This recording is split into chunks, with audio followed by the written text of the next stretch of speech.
In the 20th century, the world experienced significant changes as people rose against oppression in pursuit of a better future.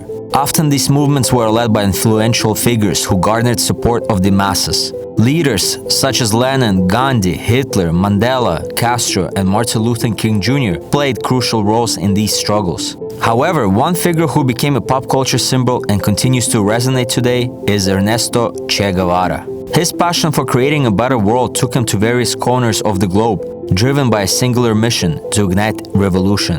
Unfortunately, this dedication to his ideals ultimately led to his death. In this video, I traveled to Bolivia, where I visited many incredible destinations. My main goal was to reach the small mountain village where Che was captured and eventually killed. I begin this episode halfway through the journey. Good morning from the colonial town of Sucre. The weather is just getting better and better. Hopefully today will be the last day because we have around 350 kilometers left. Let's see if we can make it in one day or we will have to finish it tomorrow. So vamos! I would definitely recommend to visit Sucre. It is the most beautiful city in Bolivia, in my opinion. I ended up at a bus station and was told to go a few blocks down to some random house. The only place where you can buy a ticket is at this door. Check it out. Valley Grande. With the cell phone number. And it only goes on Tuesdays and Saturdays at 4:30. And we are extremely lucky because today is Tuesday. So we're gonna call them up, buy the ticket, and head down to Valley Grande. And the funniest thing is, that's not the final destination. Instead of waiting around, I decided to take a final stroll around the White City, as the Bolivians call it. The architecture here is on another level, as you can tell. And that's because Sucre is the capital. Well, today at least it's constitutional capital. In 1899, when they had the Civil War, La Paz became the new administrative capital, but Sucre stayed in the constitution. The only thing that has to do with the government that's left here is the Supreme Justice Court. One thing I didn't expect to find here in Sucre is the Eiffel Tower that you can actually climb on. There's people at the top. However, what I did expect to find in this park was the Simón Bolívar statue, because this park is named after him. After checking out the whole territory, I couldn't find a single mention of him. I wonder why that is. I think we found something interesting right here. Looks like it's bamboo or sucre. Sucre? Sucre. Oh, okay. ¿Cuánto cuesta? 6. 6. Ok, uno por favor.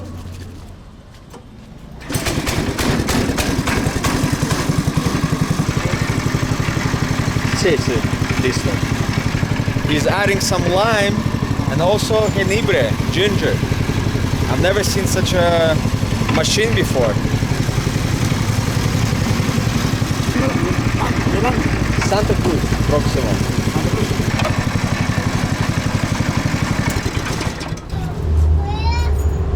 Okay. Very good. Natural cane sugar with some lime and ginger. Muchas gracias. It was time to conclude the city tour and head back to the house where the bus was scheduled to depart at 4:30. And look at the taxi that I took. This is total shit. The bus never came, they never respond the phone. So I contacted the office in Valley Grande and they said that it's going on Saturday only. Now I have to think of plan B. So this is the breakdown. I'm taking a bus to Santa Cruz and on the way, they're going to drop me off in the middle of the highway, in the middle of the night. And from there, I will have to find a taxi or either some other forms of transportation, probably a passing bus. What I'm noticing here in the old bus station is that they used to have platforms upstairs. So I'm wondering what kind of buses did they actually have? I bought a bus ticket to Santa Cruz for $10, and at this point all I wanted was to leave Sucre. The bus is actually not too bad, in pretty good condition. And we have a charger and a bathroom as well. And there's a small smell from the bathroom. Before the bus departed, we got a live performance from a blind man.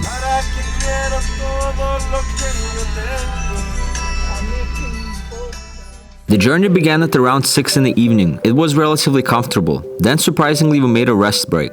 This is the first time I ever see a bus making a stop, and that's because it's going to Santa Cruz, which will arrive at around 6 in the morning. So obviously over a 10-hour bus ride, they need to stop, but they stopped after 3 hours only. I decided not to eat the sausages with the fries to avoid any atomic explosion on the bus. Moreover, the break was only 15 minutes and we had to continue on. I just got dropped off at Material. It's a village in the middle of nowhere. What the hell is going on? Luckily there's a store that's open and there's people, and they told me that the bus should be passing by sometime soon, hopefully.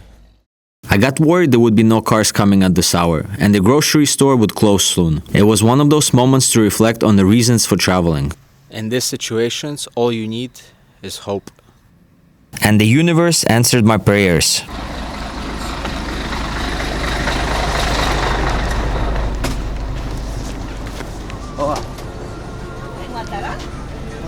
Valley Grande, see? This was the last hour of a tough day traveling. 9 hours later, we're finally here. Wow, wow, wow. Valley Grande is actually a beautiful place, even though it's outside of the main road. Pretty remote and small town. A non-touristic city, but they're well taken care of. And you can see some colonial statues here. It was time to find a car that will take me deep into the mountains. I was lucky enough to meet this man. ¿Y cómo te llamas? Jorge me llamo. Jorge. So we found Jorge, who's going to be our ride for today to La Guajira. Higuera del Che.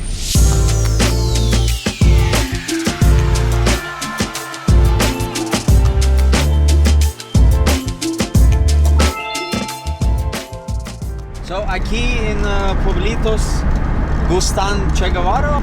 Aquí la gente no es indiferente No, tampoco. diferente, porque es mucho tiempo antes, ¿sí? Vale Grande es colonial situado. Sí. Pero aquí peligroso o no? No. We are once again going up at 2,350 meters above sea level. I wasn't ready to do that today, but it's fine. It is what it is. By the way, I've never seen a Fanta that is with papaya flavor.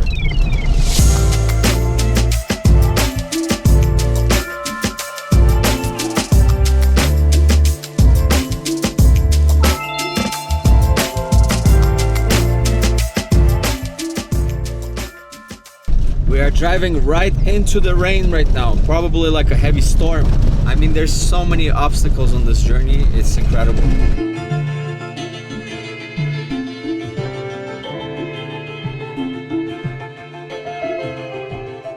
By the way, Ernesto Guevara with his guerrilla fighters lived in these mountains for several months.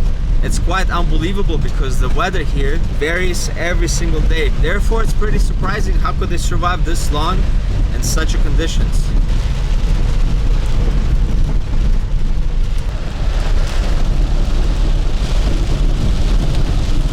I think as usual when I approach the taxi drivers, they don't really know what they're signing up for. Like this guy today, he didn't know it's going to be raining this bad. I still don't know how Jorge didn't turn around as the weather got worse. My hands are down for him all the way. I was definitely more concerned than him. We've just entered a town by the name of Pucará, a pretty cozy place. At the moment, it looks like a ghost town. There's no cars, there's no people, there's no dogs. I mean, it's understandable, it's raining. At least there should be a lot of cars. If it wasn't for the rain, I would explore this little remote town. However, this was not the case. I guess it's another reason to come back to Bolivia.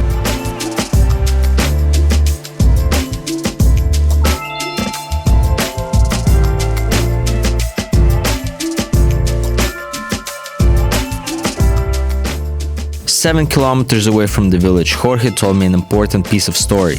O sea, los militares estaban allá en el pueblo. Okay. Y los guerrilleros estaban por acá. Entonces los han perseguido hasta la quebrada. Y ahí, ¡pac!, lo agarraron. Y de ahí lo llevaron al pueblo.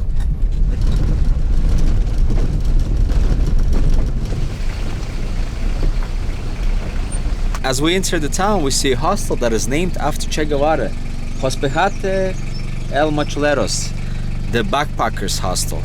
In fact, every house had a photo or at least the name of Che. It was something surreal that I've never seen before. After several days of traveling, we finally reached the place why we started this video. Welcome to the town of Higuera, the home of the place where Che Guevara was murdered. And as you can see, this whole town, well, it's not even a town, it's a village. There's less than, I think, 10 families that live here currently. And they've dedicated this town to Che Guevara.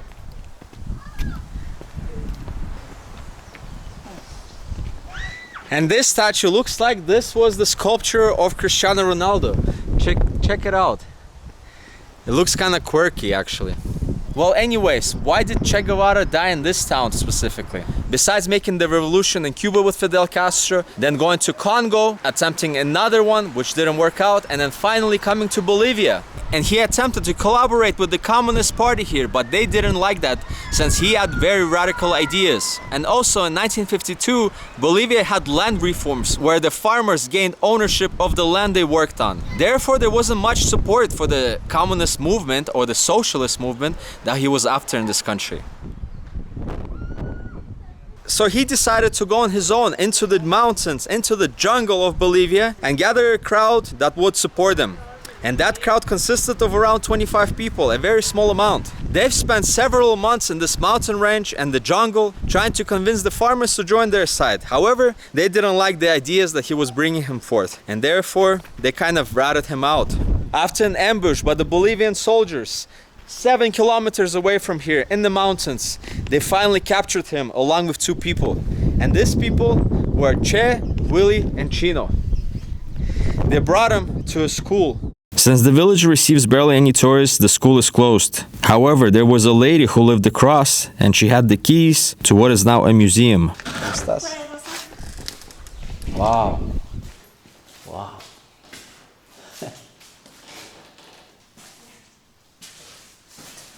¿Y dónde se habían dado cuando lo ejecutaron? Ahí no estaba así, en ese lado. Ah, aquí. Sí. This is the exact clothing that Che Guevara was wearing when they captured him. ¿Y él estaba sentado? There is a lot of memorabilia in the school, but I was interested to find out what the locals know. Esto eran dos piezas. O sea, 2 cuartos. Una aquí y otra aquí. Aquí estaba el Che en esta silla, amarrado. Y los otros prisioneros estaban en el otro lugar. El amigo es muerto primero y Che última. Sí, lo han matado así. No. No, de acá lo han agarrado prisionero y lo han sacado por acá. De invierno. It only took a day to decide what to do with him, and that decision was forced by the Bolivian president. He did not want to keep him alive or arrested. He did not want a revolution. He did not want sympathizers coming to his place of arrest. Therefore, with the agreement with the CIA, they decided to kill him. And the person that did that, it was a young Bolivian soldier who shot him 9 times. And after that, they brought him to another town.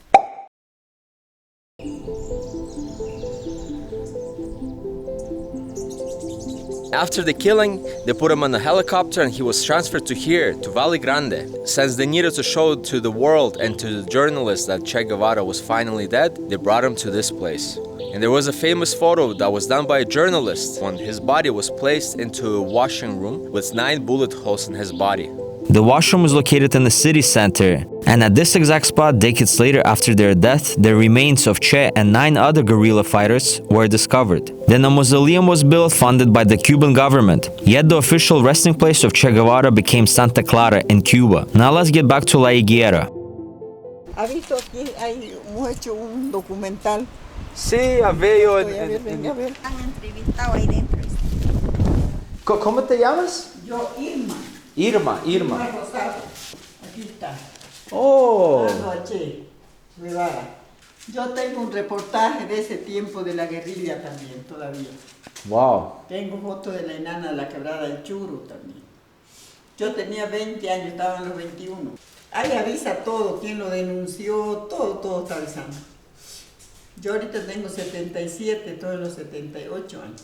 Si quiere vamos a mi casa, le voy a mostrar un reportaje. ¿Por qué de soldados tomas 3 personas aquí? Los otros han muerto allí en aquella subida. Ajá. Estaban yendo, caminando. Y ahí la policía arriba en el cerro, de ahí, tin, ahí han muerto esos 3. Y aquí 3. ¿Dónde está la nueva escuela? Allá al pueblo. ¿Acá? Oh, Sí. okay. Vamos a mi casa, pues. Irma is actually one of the few people that's still alive today who saw everything go down here in 1967. She said that she had to keep her mouth quiet for a really long time, otherwise she would have serious issues with the government, because this operation was quite secretive. Esto es en la quebrada del Churo. Esa es la quebrada, esa es la casa. Ella y ella vivían ahí. Sí. Este es un compañero de la guerrilla, del Oh. Che. Sí. Esta señora les ha dado comida ahí atrás, en la quebrada. Eso es reportaje, a mí me habían hecho. Oh. Usted eso lea y nos cuenta. Wow. Mire, ella era mi abuela. Esta es una argentina. Para que le saque foto tenía que comprarle una galleta, no se dejaba. Hace años ya. El último día escribió el Che en la quebrada del Churo. Dice, el diario del Che en Bolivia. La Cruz del Sur informó de una entrevista a los Camba. Orlando fue un poco menos bellaco. La radio chilena informó de una noticia censurada que indica que hay 1800 hombres en la zona buscándonos. A las 2 paramos a descansar, pues ya era inútil seguir avanzando. El chino se convierte en una verdadera carga cuando hay que caminar de noche. El ejército dio una rara información sobre la presencia. La baleadura empezaba a las 8 de la mañana, a las 5 tenía que llegar ya. Así que ya él no ha podido escribir más ya. Este diario es el del Che en Bolivia, el original. A mí me trujo un cubano, un médico cubano me trujo esta y aquel. Y este reportaje. Argentino y Sí, pues. Ahí, pero se crió ahí, dice. ¿Qué haces aquí? No sé por qué vendría aquí, yo no sé eso. ¿Qué serían sus ideas de él? Ideología. Ideología es muy interesante. Es muy fuerte en corazón. No gente quieren. No es que no lo quieran. La gente tiene su forma de vida, su forma de ser, pero tampoco son comunistas, ¿no? O sea, la persona aquí son agricultores, son ganaderos, se dedican a su trabajo y nada más. ¿Vives toda vida aquí? Toda la vida.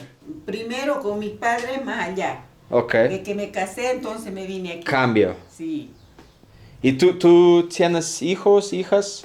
tengo. Pero se ¿Dónde? han ido toditos, no hay. Yo solita vivo aquí. Ah, ¿en Santa Cruz? No, Valle Grande, Oh, Valle Grande. al campo. Porque no han estudiado, se han ido al campo a trabajar, agricultura. ¿Dónde está cocinar? Yo cocino a fuego, a leña. No tengo cocina. Aquí lejos para traer el gas. Necesitas revolución.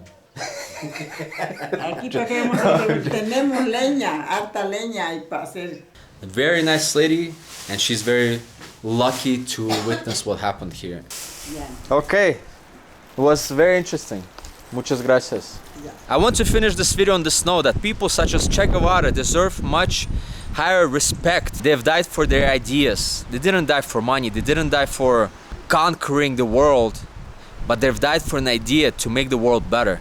And that idea was really strong in his heart, and he thought that he can change it and get rid of the colonialists, the imperialists, especially the Americans from Latin America, as when he saw the problems that they created in these countries when he traveled during his youth. Well, amigos and revolutionaries, we saw quite a lot on this journey. A carnival, the salt flats, the most dangerous mine in the world, the White City, and finally, the place where Che Guevara was murdered. So as you saw, this wasn't the easiest journey. Therefore, I want you to leave your comments, put a like, and subscribe. Patria o muerta. Proclama que cuenta con la comprensión y el apoyo de todos los pueblos del mundo y especialmente del campo socialista encabezado por la Unión Soviética. Esa proclama es patria o muerte.